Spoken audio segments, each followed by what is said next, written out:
조갑제 TV 시청자 여러분 안녕하십니까. 2023년 10월 16일 오전 7시 51분입니다.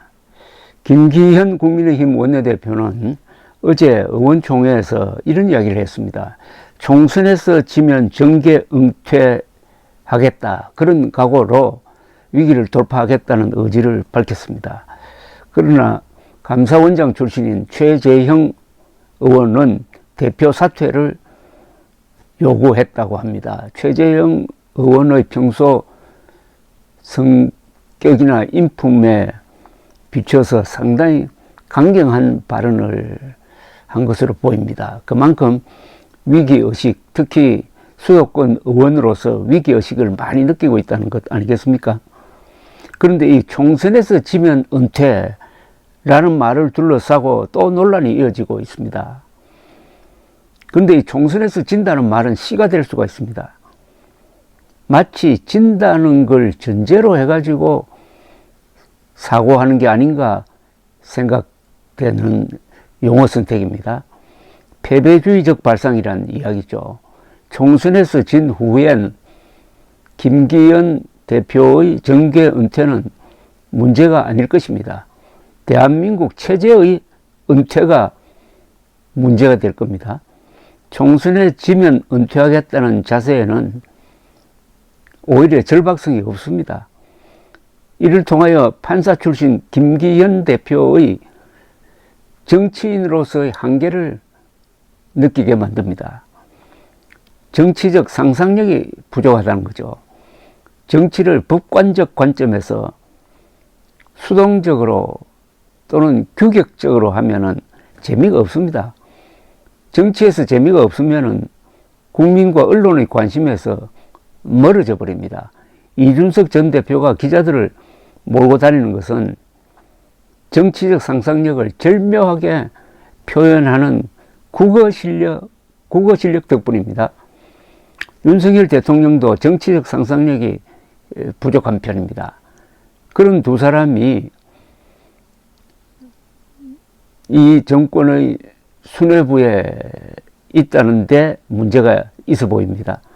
윤 대통령은 안보, 외교, 법치는 잘하지만은 홍보와 정치에서는 문제가 있습니다. 홍보와 정치가 이게 다 정치적 상상력을 요구를 합니다. 대통령과 국민의 힘이 정치적 위기를 맞은 가장 큰 이유는 지난해의 이준석 몰아내기였습니다. 2030 세대를 이준석과 함께 같이 몰아낸 격이 되고, 그 이후로 2030의 이탈이 회복되지 않고 있습니다. 2030을 몰아낸 결과는 선거에서도 나타나고 있습니다. 이준석 대표가 이끌던 국민의힘은 대통령 선거와 지방선거에서 이겼는데 그 뒤의 선거에서 국민의힘은 지고 있습니다. 2030 세대는 원래 보수 후보에 마음을 잘 주지 않습니다. 그런데 왜 이 사람들이 지난 대선 지방선거에서는 이 윤석열 후보와 국민의힘 후보를 밀었을까요?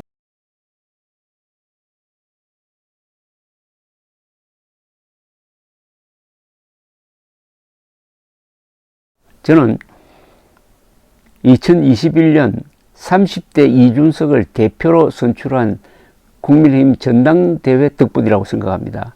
국민들로 하여금 보수당이 변해보려는 노력을 처절하게 한다 하는 그 모습이 국민들을 감동시킨 게 윤석열 후보 당선의 원동력이 아니었을까요? 그런데 지난 3월의 전당대회는 역주행이었습니다. 윤석열 대통령이 미는 김기현 의원을 당선시키기 위하여 나경원, 안철수 씨를 너무 노골적으로 치웠습니다. 국민의힘은 이준석 이전으로 돌아가 다시 무기력 정세에 빠졌고, 이번 강서구청장 선거의 참패가 이의 심각성을 증명하고 있습니다. 이준석으로 대표되는 2030의 이탈에 대한 고민이 없는 국민의힘은 대통령실에 종속되어 활기와 패기를 잃었고 정치적 상상력의 부족으로 언론의 관심을 끌지 못하고 있습니다. 오로지 이재명에 대한 반사이익만 추구하고 있습니다. 정책 정당이 아니라 그냥 논평 정당으로 전락하고 말았습니다. 무기력한 정당이 된 것이죠. 국민의힘 개혁은 그러니까 이준석 문제에 대한 진지한 성찰에서만 길이 나올 것이라고 생각합니다. 제가 정치적 상상력 해서 그게 무슨 뜻이냐고 묻는다면 제가 예를 하나 들겠습니다. 정치적 상상력으로 역사를 바꾼 분이 두 사람입니다. 전두환, 노태우. 1987년 6월 사태가 심각했습니다. 한 달 동안 온 나라가 시위대의 함성과 최루탄 터지는 소리로 흔들렸습니다. 그때 여당의 대통령 후보로 이미 결정되어 있었던 노태우 당시 민정당 총재의 지지율은 아마 10%대도 안 됐을 겁니다. 이때 전두환, 노태우 두 사람이 정치적 상상력을 발휘합니다. 즉 야당과 시위대가 요구하는 것을 다 받아버리자. 다 받아버리는 정도가 아니라 거기서 플러스 알파까지 해버리자. 그게 유명한 6.29 선언입니다. 6.29 민주화 선언의 핵심은 직선제 개헌하겠다. 김대중 풀어주겠다. 지방자치하겠다. 언론자유 허용하겠다. 등등이었습니다. 놀랍게도 6.29 선언 전과 후가 완전히 바뀌어버리고 말았습니다. 6.29 선언 전에 가장 욕을 먹던 노태우 후보가 6.29 후에는 인기 있는 정치인으로 거듭 태어났고 그 여세를 밀어가지고 그의 12월 선거에서 김종필, 김영삼, 김대중 후보를 누르고 노태우 후보가 대통령에 당선되는 겁니다.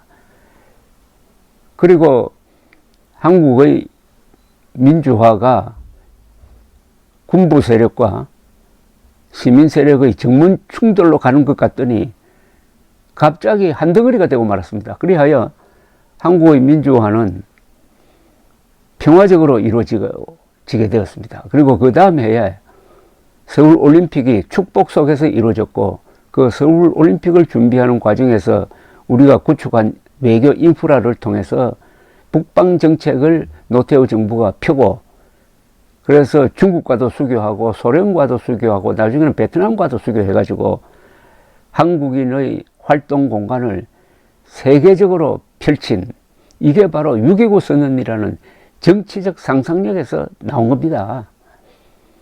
지금 김기현, 윤석열 두 사람은 노태우, 전두환의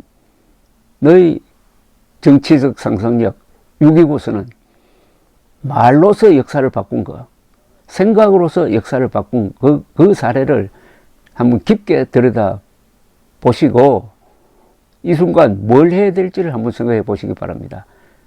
윤석열 대통령이 이준석 대표를 밀어냈으니까 이제 방향전환을 한 180도로 하려면은 윤석열 대통령이 이준석 전 대표를 이제는 만나야 되는 것 아닙니까?